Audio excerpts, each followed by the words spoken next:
Son tiempos difíciles. Cuidado con el perro.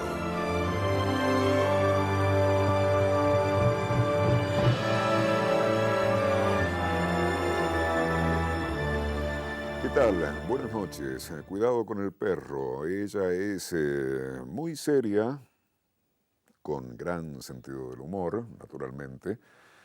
Realizadora audiovisual, cineasta, vinculada con el mundo de la imagen, de la concepción narrativa, desde distintas posiciones en términos de lenguaje comunicativo, ¿no?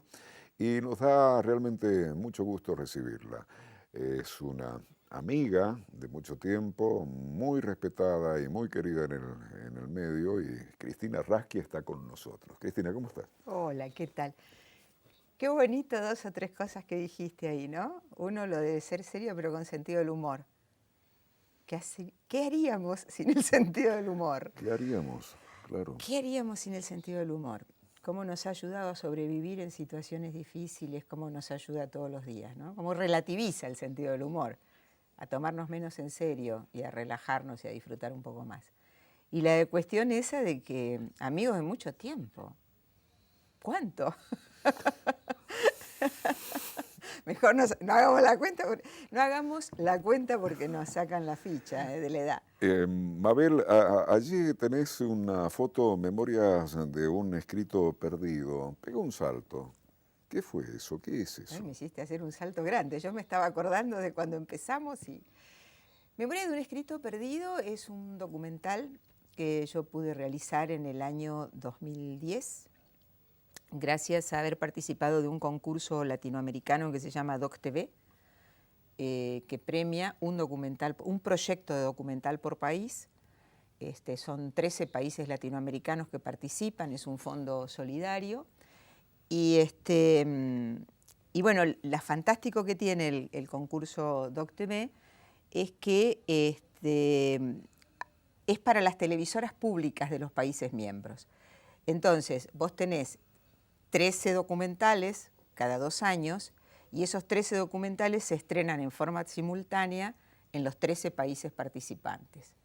Entonces eso es algo muy lindo porque te da mucha pantalla.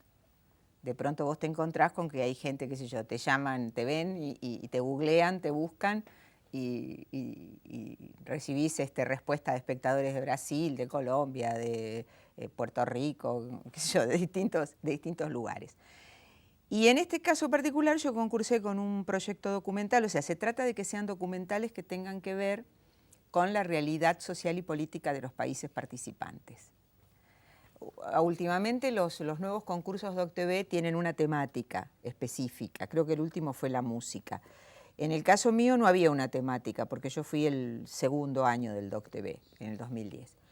Y yo participé con un proyecto, que es Memoria de un escrito perdido, que es un documental donde yo recojo, mezclo un poco la experiencia que vivimos un grupo de compañeras que fuimos presas políticas en la década del 70, o sea, en 75, 76, 77, finales del gobierno de Isabel, comienzos de la dictadura. Nosotros el golpe militar del 76 nos encuentra estando detenidas en Villa Devoto, mezclado con un texto, un libro en realidad, un texto bastante extenso, de una compañera nuestra que compartió la cárcel con nosotras, después se va a París, se suicida en el año 83 y se pierde el escrito. Y en forma casi mágica, no sé, nosotros lo recuperamos en el año 2000 y lo editamos en el 2005. Entonces, un poco la idea mía del documental era poder relatar esa cosa que en ese momento, cuando yo encaré, digamos, el guión para ese documental y el tema de las entrevistas y demás, no tenía muy claro el concepto de sororidad que maneja el feminismo, ¿no? Me encontré con ese concepto después, y en realidad me doy cuenta que lo que yo un poco recogía desde la experiencia de lo importante que fue para nosotras encontrarnos, digamos, en la relación entre mujeres y apoyarnos en el afecto, en el cariño, en momentos difíciles, algo que nos ha mantenido unidas hasta el día de hoy. Nos seguimos viendo, nos seguimos encontrando, ahora estamos comunicadas por WhatsApp. Pero que eso fantástico que se había dado entre nosotras allí compartiendo la cárcel política, no era ni más ni menos que esa sororidad de la que hablan las feministas con tanta autoridad y que es una de las bases en las que asienta el pensamiento filosófico feminista, que cada vez me parece más interesante. Quiero llevarte mucho más atrás, a cuando recordás, si recordás en qué momento nació esta primera cosquilla respecto de este mundo de la imagen, del cine, seguramente en principio. De la mano de mi papá. Un Electra así, furioso. Mi padre amaba las artes y especialmente el cine. Yo era contador, hubiera querido ser poeta, pero bueno, eran otros tiempos y él siempre me contaba que él hubiera querido estudiar literatura, pero con mucho esfuerzo sus padres, que eran almaceneros, lo mandaron a estudiar lo que les parecía que era una salida laboral, contabilidad. Y entonces él obedientemente, prolijamente, don Ricardo Rasquia, estudió contabilidad, se recibió de contador y fue un excelente contador. Pero yo tengo el recuerdo de mi padre en su escritorio o en el living de casa con los libros de contabilidad y demás, y escuchando música clásica por Radio Nacional. O todavía conservo en Rosario la biblioteca enorme de mi papá, donde están todos los clásicos, filosofía, o sea, mi padre me tenía prohibido leer novelas de Corín Tellado, por ejemplo, porque decía que eran historias de amor falsas, que eso no pasaba en la realidad. Y a cambio mi papá me hacía leer Cortázar, Borges y esas cosas. Y bueno, de esa misma manera, don Ricardo me llevaba al cineclub, los martes a la noche, en Rosario, en el viejo Cine Urquiza. Yo recuerdo haber ido al cineclub con mi papá, tenía 9 años, a ver las películas soviéticas, ¿viste? Pasaron Las Grullas, todo ese cine de Arkino Pictures, pero que bueno, te va generando un universo, ¿no? Mi papá tenía muchos libros de cine y después, así como íbamos al cineclub, las matinés de los domingos, ¿no? También papá amaba el cine de acción, y en esas épocas las matinés de los domingos eran 3 películas. Y yo recuerdo que papá siempre decía que de las 3 siempre la mejor era la última. Entonces, si uno iba a ver 2 o las 3, había que llegar a los últimos 10 minutos de la anterior, que era la más floja, y seguro que los últimos 10 minutos eran los mejores. Entonces había que llegar a los últimos 10 minutos y después ver la película central. Contador. Es cierto, no lo había pensado. Así que bueno, así fue. Yo tengo recuerdos maravillosos en el cine con mi papá de mirarlo así por el rabillo del ojo y verlo viendo una película y emocionarse y que se le cae una lágrima, ¿no? Siempre me acuerdo de esa escena en el final de Hamlet, del Hamlet de los rusos. Y entonces, bueno, qué sé yo, el cine era como un universo maravilloso. Y cuando llegó la época de estudiar en la universidad, en Rosario no había escuela de cine y entonces estudié periodismo, porque vi que tenía una especialización que era periodismo cinematográfico. Y después, bueno, después vino la cárcel, la dictadura, Mendoza, y tratar de pasar lo más inadvertida posible, ¿no? O sea, que nadie se diera cuenta que una podía pensar, hasta que, ¿viste? Esas pasiones que te van llevando y cuando la tenés y te hace feliz, es como que vas y vas hacia allí. Y entonces empecé a hacer teatro con Cristóbal y con Gladys, Cristóbal Arnold y Gladys Ravalle. Te estoy hablando del 79, o sea, todavía dictadura. Y allí esos proyectos re locos que tenía el Cristóbal Arnold, apareció un proyecto de trabajar en una ficción en Super 8 con un amigo de él, norteamericano. Y entonces todo el elenco de Cristóbal era el elenco de la película, El Futre. Y yo le pedí a Cristóbal, digo, Cristóbal, yo quiero estar atrás de la cámara. Y bueno, y le hice la asistencia al director, al Jerry Scott. Y ahí empecé con el Super 8 a aprender autodidácticamente. Y así fue, y así siguió la cosa, ¿no? Siempre viendo mucho cine. También hice crítica cinematográfica. Bueno, cuando nos conocimos en Radio Nacional, yo tenía un programa de crítica cinematográfica allí, ya en el regreso, en la recuperación de la democracia, ¿no? Entrada libre. Entrada libre, es verdad, entrada libre. Bueno, también tenés una junta, vos, el loco ese, Orlando Siliotti, creo que se llama. Esta es una humorada para cuando lo vea que se ríe, es un gran amigo.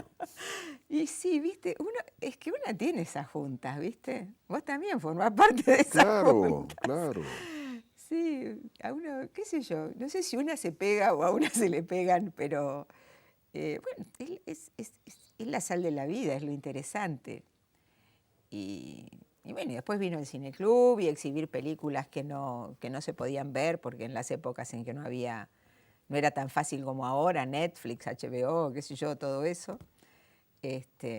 Bueno, después vino la época de los videos, que se podían ver las películas, pero bueno, fue una pasión permanente. Me quedo con eso. Seguiste la pasión. O dicho lo mismo, la pasión te indicó el camino. Sí, no sé, no lo sé vivir de otra manera, no lo sé sentir de otra manera. Yo tengo un artículo por ahí que escribí una vez para un diario, no me acuerdo, decía, una tarde de domingo entré a la matiné del cine El Cairo en Rosario y no salí nunca más. O sea, yo tengo la sensación de que estoy siempre metida ahí adentro, ¿no? Y tengo temporadas, por ejemplo, en que no me dan ganas de ir al cine, tengo temporadas en que me la paso viendo televisión, tengo temporadas en que no miro nada de televisión. O sea, no es que tampoco soy una, viste, enferma de ver y ver todo el tiempo. No, por ahí tengo grandes temporadas que me pierdo todos los estrenos.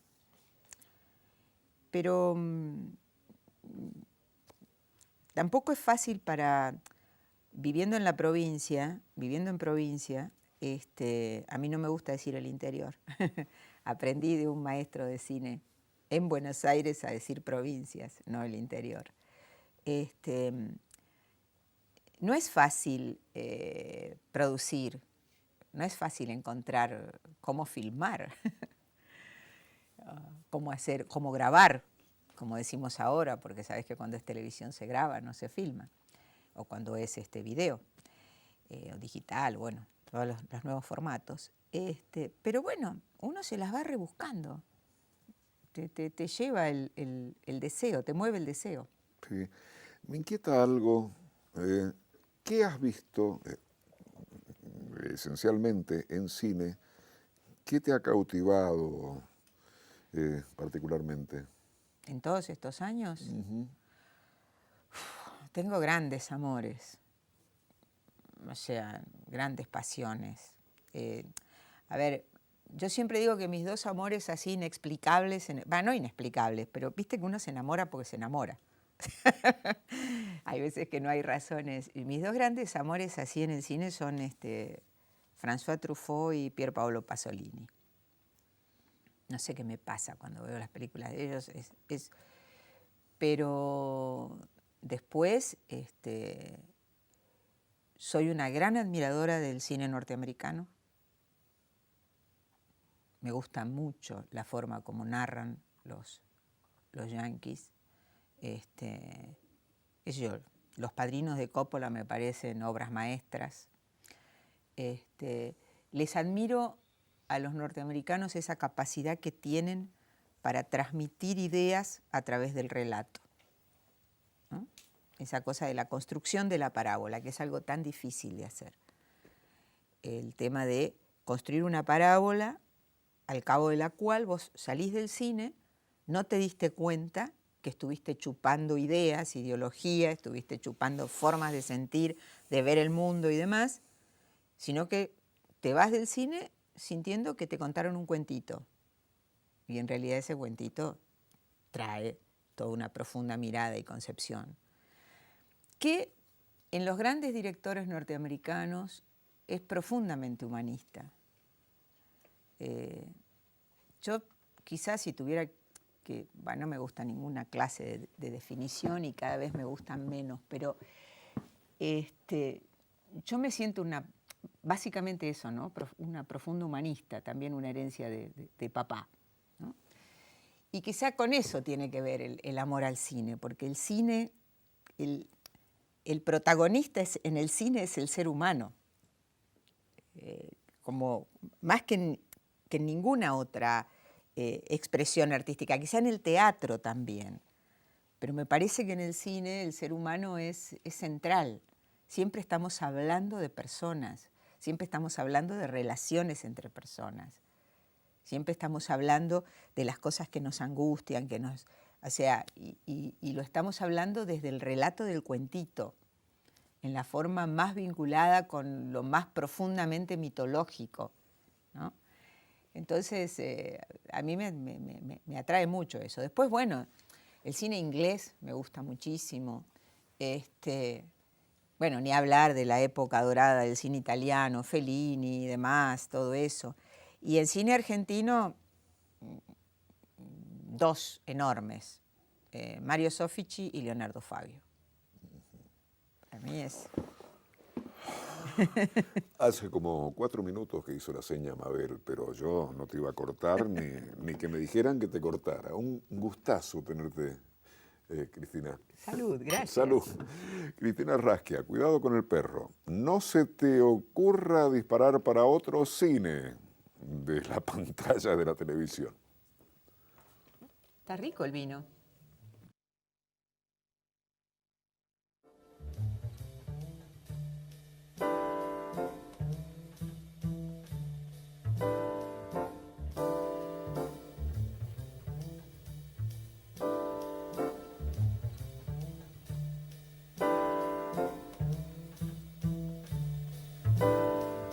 Bien, Cristina Rasquia, esta noche nuestro cuidado con el perro. Siento la impotencia de la necesidad, siento la necesidad de más programas, porque son muchos los puntos que se podrían conversar.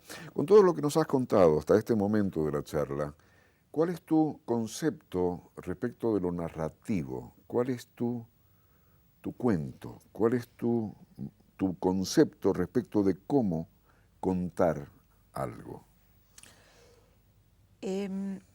Yo tengo una mirada muy, digamos, tradicional respecto del cine, por darle un nombre, o clásica. A mí me gusta el relato clásico. Yo soy de las que piensan en el espectador. A mí no me molesta pensar en el espectador, al contrario. Yo siento que yo hago cine para comunicarme con el espectador, porque es mi mejor forma de entrar en empatía y sensibilidad con el espectador. A mí me gusta emocionarlo al espectador. O sea, no me gusta el golpe bajo, jamás lo buscaría y soy recuidadosa con eso, pero sí creo en la necesidad de entrar como en una especie de complicidad con el espectador para emocionarnos juntos, ¿no? Para conmovernos juntos con una historia. Y yo creo que en ese sentido el relato clásico es el que permite construir esa cosa que atrapa y te lleva y vos... Yo me he pasado muchísimas horas en salas de cine cuando he sido exhibidora, digamos, con el Cineclub y demás. Horas y horas y horas, porque Vos largás la película, la presentás y demás, pero después te quedás hasta el final y estás en la sala mientras la gente está viendo la película. Cuando nosotros pasábamos en la sala David Eisenlach eran 4 veces a la semana la misma película. Yo las 4 veces veía la película con los espectadores en la sala. Y hay un momento en el cual vos hasta podés saber en qué momento vas a sentir que suena la silla, porque la gente empieza a sentirse molesta, incómoda, o porque la pone nerviosa lo que está en la pantalla, o porque se empieza a cansar, o porque los tiempos se le fueron de la mano al director. Y yo tengo muy en cuenta esas cosas cuando construyo mis relatos. O sea, yo cuando estoy en la mesa de edición, yo estoy pensando si el espectador en ese momento se va a acomodar en el asiento o no. Me gusta eso. Hay colegas que pueden decir, que dicen de hecho, o sentir que eso es como que menoscaba mi trabajo, ¿no? O el trabajo de uno, porque el artista tiene que hacer su arte más allá de lo que diga el espectador. Yo no me siento así. Yo en todo caso, si lo mío es arte, no sé, se sabrá después. Para mí básicamente lo mío es comunicación, con belleza, ¿no? Para mí básicamente lo mío es poder transmitir sensaciones, sentimientos, determinados, como te decía, conceptos, ideas de profundo amor a la humanidad, de profundo amor a las personas. O sea, yo creo que los seres humanos somos capaces de ser mejores. Yo estoy convencida de eso, ¿no? Entonces, bueno, de eso tratan las historias que yo trato de construir, ¿no? De buscarle siempre la otra mirada. Si de pronto decimos, bueno, o sea, a ver, esto es así, no sé si es así.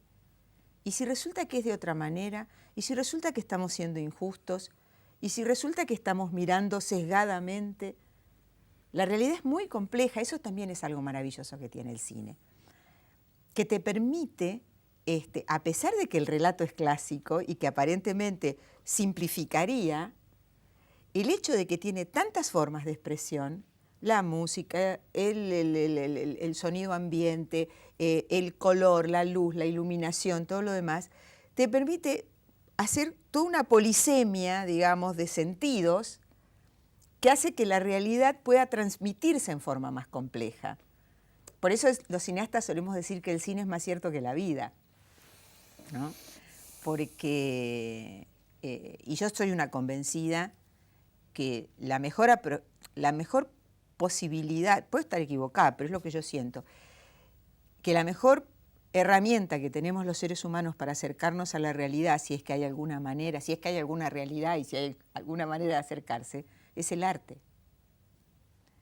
Para mí el arte es más científico que la ciencia, entre comillas, ¿no? Sí, me acordé de Oscar Wilde, la mítica frase, la naturaleza imita al arte. Exacto, exacto. O sea, bueno, no hablemos de Oscar Wilde, me parece maravilloso, ¿no? O sea, Oscar Wilde es ponerse de pie, ¿no? Esa sensibilidad y esa inteligencia en grado superlativo, ¿no? Y yo aparentemente, disculpame, aparentemente un duro, un contestatario, pero tiene, vos lees El Príncipe Egoísta, lees El Ruiseñor y la Rosa, tiene esa ternura, esa cosa infantil. Yo cada vez me enamora más Oscar Wilde. No, Oscar Wilde, viste que hay autores, hay artistas que son como, en la medida en que uno va madurando, va creciendo en la vida, les va sacando capas de la cebolla. Y entonces de pronto te generaron algo cuando tenías 15 años que lo leíste por primera vez, o viste una obra, un cuadro, una pintura, una escultura, una película, escuchaste una música. Y cuando se trata de los grandes, a los 20 años le vas a sacar una capita más de la cebolla, y a los 25 le vas a sacar otra. Y si tenés la suerte de vivir unos cuantos años, ya creo que llega un momento en el cual es casi una epifanía, ¿no? Esa cosa. Hay obras con las cuales digo, no puede ser tan bello, no puede ser tan lindo, no puede ser tan enorme. Pero creo que sí, que la belleza como concepto, o sea, que hay belleza en la fealdad, o sea, es como esa posibilidad que tenemos los seres humanos que no sé ni cómo explicarla, porque, o sea, yo no soy creyente, de tocar los dioses, ¿no? Creo que, y si uno puede contribuir con lo que hace en alguna medida a que sean más los beneficiados en que podamos tocar un poquito el alma de los dioses, y a mí me parece hermoso eso. Es poético, tocar los dioses. Se me disparó una imagen, Pedro Almodóvar, hablando de Al Pacino, cuando recibía un premio en España, Al Pacino, que trabaja, uno lo ve en la pantalla y está en estado de gracia. O sea, hay dimensiones de comunicación, me quedo con eso, con belleza, yo le agregaría, que es lo mismo, el lenguaje. Poesía le pondría además. Claro, bueno, el cine es poesía. En los 60 hubo una famosa discusión de Pasolini con el tema de cine de y Eric Romer con el tema de cine de poesía contra cine de prosa. Porque yo creo que todas son búsquedas. O sea, el hecho de que yo prefiera, digamos, la narración clásica no quiere decir que no disfrute, pero a lo bestia, con algunas películas que no tienen nada de narración clásica. Pero también tiene que ver con que uno ha tenido la suerte, y eso yo también lo he tenido muy claro desde chica, una tuvo la enorme suerte de poder tener acceso a herramientas para poder disfrutar del arte y la cultura, ¿no? A mí el tema de que esas herramientas puedan estar cada vez más al alcance de todos y de todas es creo que es el gran desafío que tenemos como humanidad. Las capitas de la cebolla, afirmo al pie. Yo vi Perdidos en la Noche cuando tenía 16, 17 años y tuve tal sensación, qué buena película, y te juntabas con los compañeros de la secundaria y tomabas un café y te quedabas conversando respecto de esa película, el cine después del cine, el amor después del amor, el cine después del cine, esa sensación, esa cosa, ¿no? Bueno, Dustin Hoffman da cuenta de que es el peor momento del cine de Hollywood respecto a los últimos 50 años. Y me disperso, porque diciendo lo que vos dijiste recién, vi Perdidos en la Noche los primeros 20 minutos hace 2 años, y fue impresionante, ya con otra forma de ser uno, porque ha pasado el tiempo, porque tiene mayor sensibilidad, porque asocia no sé qué. Descubrís las capas de las cebollas, son más profundas cada vez. Cada vez más. Y aparte también pasa con las buenas obras en el tiempo. Hay obras del cine mudo, que, pues sí, o sea, han pasado 100 años, 100 años. Y las volvés a ver, y la construcción narrativa, la forma como está, es maravillosa. Son obras que persisten. Por eso yo te digo, yo creo que los cineastas, o los que trabajamos en lenguaje audiovisual, nosotros nos tenemos que limitar a contar historias, a construir relatos audiovisuales. Después el tiempo dirá si lo nuestro, o sea, toca la divinidad del arte o no. Pero vos fijate lo que pasa con los padrinos, por ejemplo, ¿no? Yo creo que no hay persona que esté zapeando en la tele que cuando encuentra una imagen del Padrino no se quede. Yo creo, ¿cómo decirte? Porque me estás pegando en el medio del pecho. Ni que hubiéramos hablado antes. Yo amo la saga, y ni hablar de la número 2. Si la encuentro, te recontrafirmo al pie. 35 veces me ha pasado y me quedo. Y recuerdo partes. Cuando Corleone, Michael, está ya más avanzado en edad y quiere salirse y hace ese lobby con la iglesia, y no sé, que le llaman por teléfono cuando está con ese cardigan así. ¿Viste? Pero encima habiendo estudiado teatro, y el tipo dice, y me quiero salir, y ya sé qué gesto va a hacer. Sí, es hermoso. Bueno, pasa también con las películas de Fabio, por ejemplo. ¿Cuántas veces podés ver el romance del Aniceto y la Francisca y volverla a descubrir? Y volverte a emocionar y te vuelve a pegar acá. Ay, perdón, estoy haciendo golpe con el, con el micrófono. Y te vuelve a pegar. O por ejemplo, bueno, el Gatica, inolvidable. La muerte de Juan Moreira. Ya sabés que se va a morir, sabés cómo lo van a matar. Pero estás todas las veces esperando a ver esa escena que es terrible. O la belleza de, bueno, el Nazareno Cruz. O el Dependiente. Todas, todas. No hay una. La escena de Monzón con los ruleros. O sea, qué genialidad tenés que tener en la cabeza para, en el año 74, cuando Monzón era el supermacho del planeta, ponerlo con ruleros. Es maravilloso. O sea, en esa sola imagen hay un manifiesto contra el machismo. Es un manifiesto contra el machismo. Monzón va a terminar siendo condenado por violencia de género. O sea... Bueno, nos volvimos a pasar, Mabel, ¿no? Pero yo estoy muy a gusto. ¿Y vos? Ya volvemos.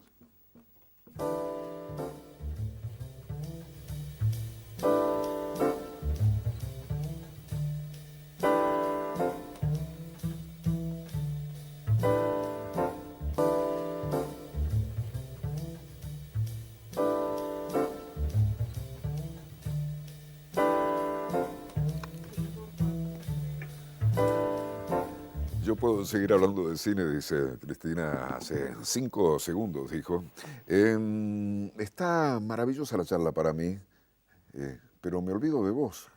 Volvamos a vos. En realidad, todo lo que has dicho, sos vos. Pero en ¿Cómo términos se para? convencionales, ¿qué estás haciendo? ¿Qué vas a hacer? Bueno, más o menos lo mismo de siempre, ¿no? Vos sabés que yo vivo en Mendoza por elección. Amo Rosario, que es el lugar donde nací. Vuelvo seguido porque tengo mi madre allí, que tiene ya casi bordeando los 90. Y tengo mucha gente amiga y demás, pero Mendoza, no sé lo que me pasa con Mendoza. Algo me pasa y yo dejo que me pase. Quizá por eso cuando trabajé el guión sobre la estadía de San Martín en los barriales, o sea, y su deseo siempre de vivir en Sutebaida, acá en Mendoza y demás, es porque hubo un espacio de profunda empatía con eso, ¿no?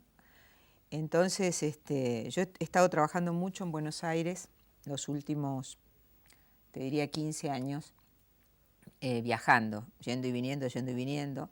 Nunca quise irme a vivir a Buenos Aires, no me seduce para nada.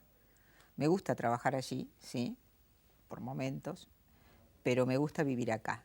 Y vivo en Las Heras y me encanta vivir en Las Heras. Ahí tengo mi casa.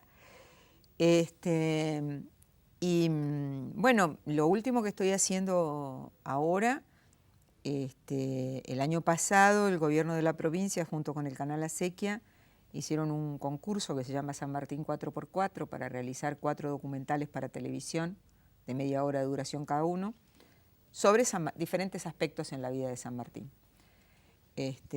Yo con mi proyecto de largometraje sobre San Martín lo estudié mucho. Me pasé 2 años en mi casa de Las Heras ahí disfrutando de estudiar a San Martín. Fue como un viaje, para mí fue un viaje.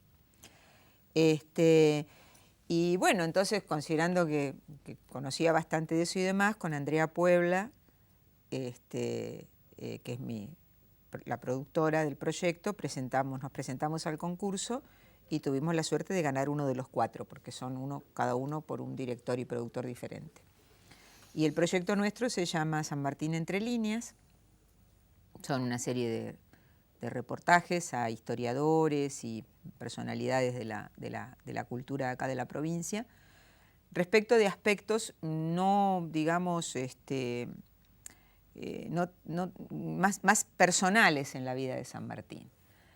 A mí siempre me interesa, en lo histórico, me interesa hurgar en lo más íntimo y lo más personal, ¿no?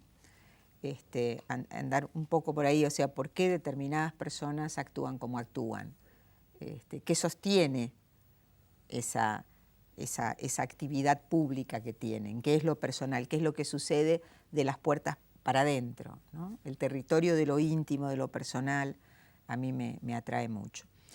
Y eso va siendo intercalado con el maestro Luis Scafati, haciendo su propia interpretación de las cosas sobre las que se hablan. Entonces es medio un documental, y Daniel Martín, desde la música, haciendo a su vez su propia interpretación. Entonces el documental tiene diferentes capítulos y esos diferentes capítulos son abordados desde las artes plásticas por Luis, desde la música por Daniel, desde el cine por mí y el equipo que trabajó conmigo, ¿no es cierto? El director de fotografía, el camarógrafo, la productora, o sea, el editor y demás, y el sonidista, y desde los entrevistados. Entonces, bueno, ahí salió algo que me gusta. Esta mañana pude concretar el primer corte definitivo y la verdad que fue una experiencia preciosa, la pasamos muy bien. Celebro la decisión de la provincia de haber hecho un concurso de estas características y la verdad que espero que sea algo que se mantenga en el tiempo. Porque bueno, me parece valioso. Nosotros tenemos un sector audiovisual muy dinámico en la provincia, al que le costó mucho trabajo y muchos años constituirse, que generó una masa crítica importante desde la nada. Más temprano, en algún momento hablaba con vos y te decía que en las provincias nosotros hemos formado y generado el espacio audiovisual desde las entrañas mismas de la dictadura, por una profunda necesidad de expresión, por una profunda necesidad de ser la voz de cosas que no se podían decir. Y así nació el cine independiente en las provincias y después se fue transformando en otras cosas.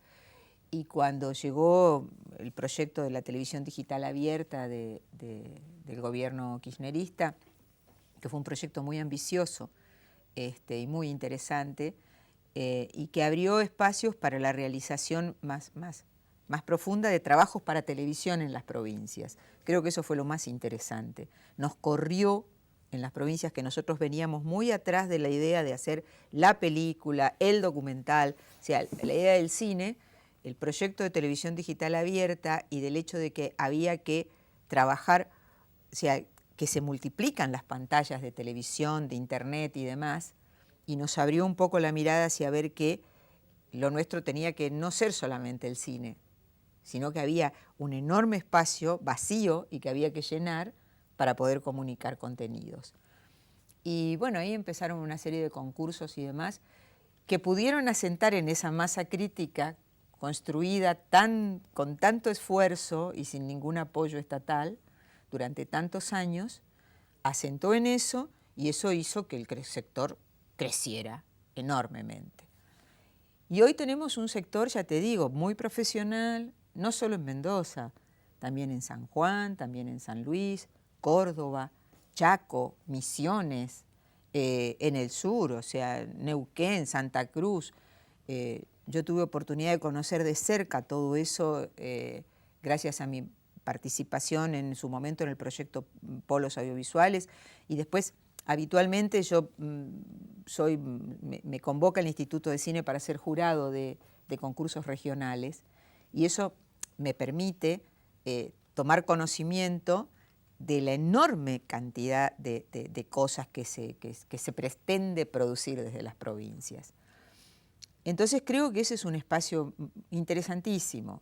interesantísimo, pero que necesita, lógicamente, cierto apoyo y cierto impulso, porque no es sencillo. Estamos demostrando que somos capaces de producir desde nosotros mismos. Estamos buscando formas justamente de buscar recursos que no sean solamente los estatales. Estamos en una discusión muy intensa con ese tema en la provincia y en las provincias en general. Y yo le tengo mucha confianza. Imagínate, con vos hicimos, ¿te acordás? En el 87, aquel proyecto documental que fue El Pisadero, el Super 8, que dirigió José Luis López Escalante, yo hice el montaje. De entonces a ahora, o sea, la cantidad de gente joven que está produciendo, trabajando, camarógrafos, acá miro y hay una camarógrafa atrás de la cámara, o sea, me emociona. Era impensable cuando nosotros empezamos, impensable que vos miraras así a cámara y vieras una mujer atrás. No tenía posibilidad de entrar al piso del canal. Entonces, bueno, sí, esas cosas me emocionan mucho, porque me fortalecen esa convicción de que los seres humanos somos enormemente capaces y confiamos en las propias fuerzas y en la solidaridad y no importa la que venga en contra, dale. Porque no quiero usar un eslogan político muy de moda en este momento, porque me parece que no es el que corresponde. Pero quiero decir que las cosas, que se puede construir aún desde la situación más desfavorable. Wow. En ese viaje de 2 años, ¿qué redescubriste o descubriste respecto de San Martín?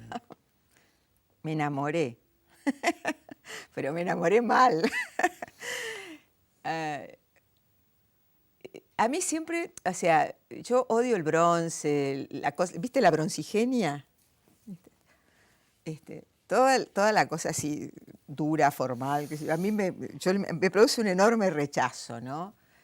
Todo lo solemne, rechazo profundamente toda la gente que se la cree, o sea, desde artistas hasta políticos. O sea, no me gusta, no me gusta. Y bueno, y San Martín es el padre de la patria. San Martín es el superbronce. Es el superbronce. Entonces, bueno, yo empecé a investigarlo justamente tratando de ver qué había más allá, ¿no? Y mientras más lo leía y mientras más leía y mientras más buscaba y más apasionante me resultaba el personaje.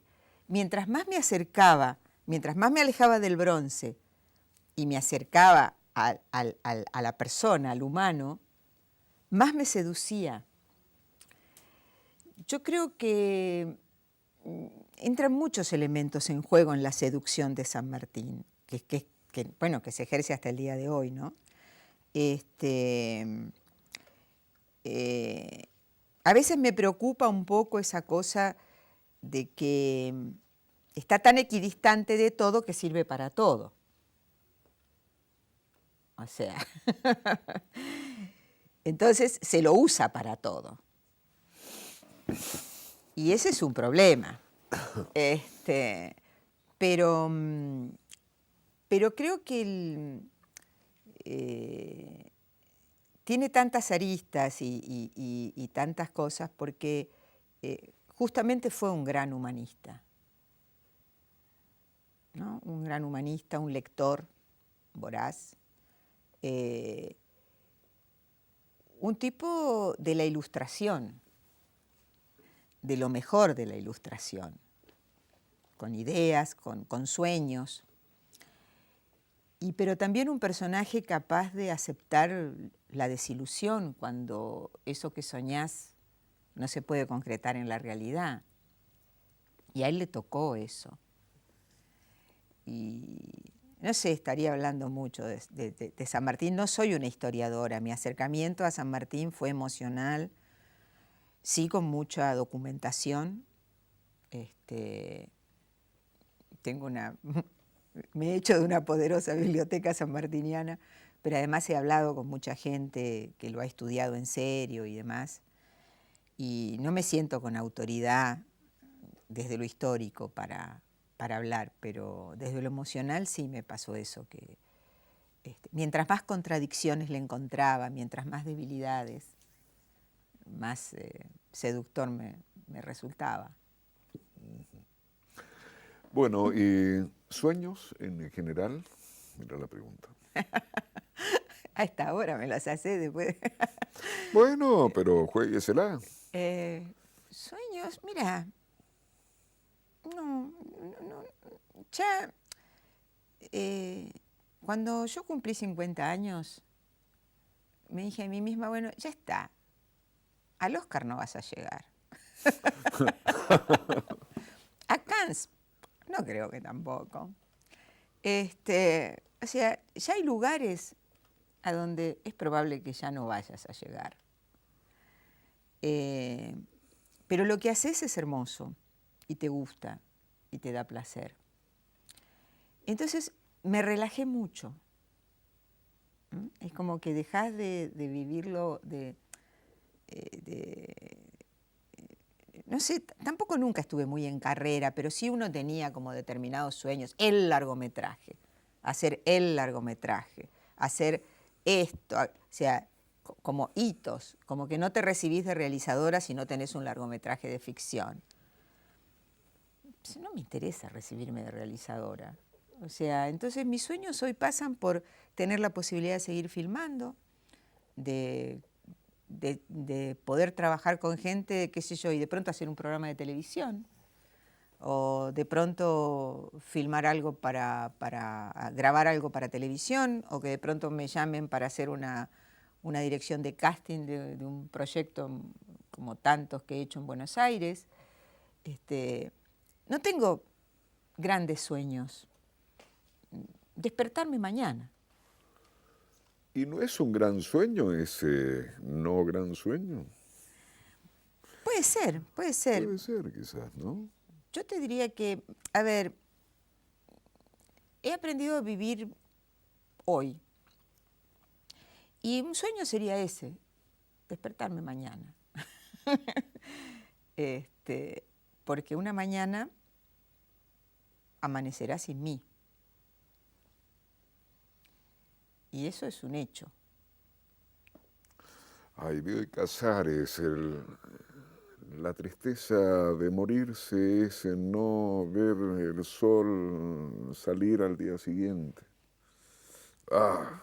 Es eso nada más, ¿viste? Entonces, bueno, sueños, yo he realizado, he podido hacer más cosas de las que hubiera soñado y menos de las que soñé.